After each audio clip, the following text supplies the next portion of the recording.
하지만 아내 B가 선물을 놓고 집에서 나오는 그 순간 선물을 안 챙겼기 때문에 교차로에서 상대 차와 사고가 날 거라는 것을 예측하기는 정말 힘든 피해의 결과일 겁니다.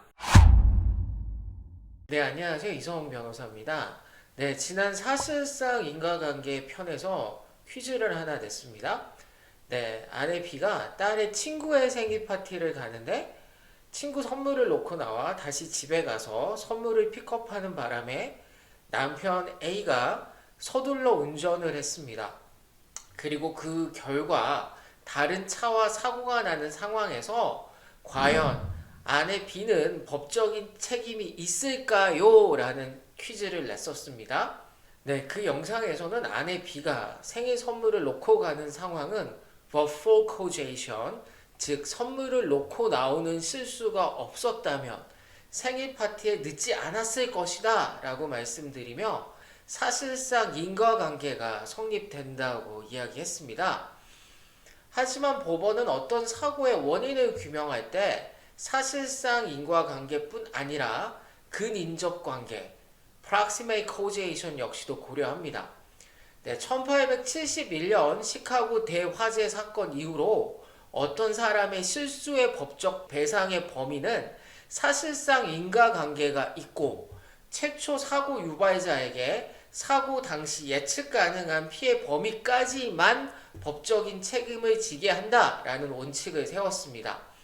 그래서 대화재 이후 자신의 헛간에서 랜턴을 소가 발로 찼던 그 소주인 패트릭 오너리는 시카고 전체 도시 재건 비용을 그 법적 책임 범위로 지불하지 않았습니다. 네, 같은 원리를 이번 아내 B의 상황에 적용시켜 본다면요. 네, 아내 B가 선물을 챙기는 것을 잃어버리지 않았다면 네, 생일 파티에 늦는 일은 없었을 것입니다. 하지만 아내 B가 선물을 놓고 집에서 나오는 그 순간 선물을 안 챙겼기 때문에 교차로에서 상대 차와 사고가 날 거라는 것을 예측하기는 정말 힘든 피해의 결과일 겁니다.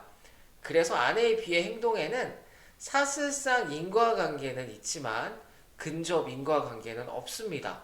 네, 결론적으로 아내 B는 상대차와 발생한 교통사고 피해에 대한 법적 책임 배상이 없습니다. 네, 하지만 만약 다른 팩트를 좀 추가해서 생각해 본다면요.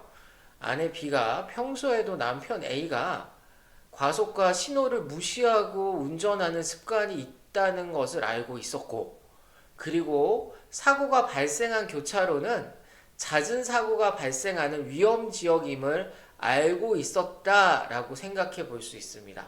그리고 예전에도 비슷한 상황에서 남편 A의 부주의로 사고가 발생한 전례가 있었다면 아내 B는 선물을 다시 가지러 남편 A에게 집으로 돌아가자고 말하는 순간 이러다 우리 남편 또 사고를 낼 수 있겠구나 라는 것이 예측 가능할 수도 있었습니다. 만약 이런 팩트가 사고 전 차량을 돌릴 당시 혹은 선물을 놓고 나올 당시 아내 B에게 있었다면 아내에게도 근접 인과관계를 찾을 수 있습니다.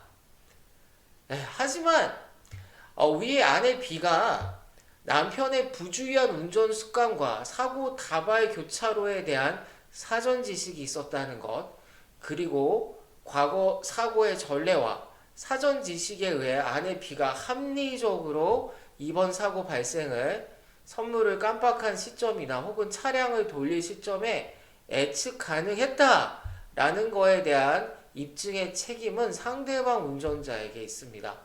그래서 앞에 내용을 민사소송에서 상대방 운전자가 이를 입증한다는 것은 현실적으로 매우 어렵습니다. 네, 오늘은 지난 사실상 인과관계 영상에서 드렸던 퀴즈에 대한 답변을 드렸습니다.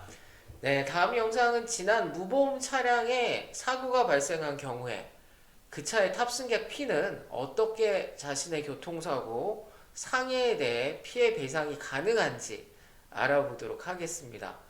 네, 오늘도 구독, 좋아요, 알림 설정 부탁드립니다. 끝까지 시청해 주셔서 감사합니다.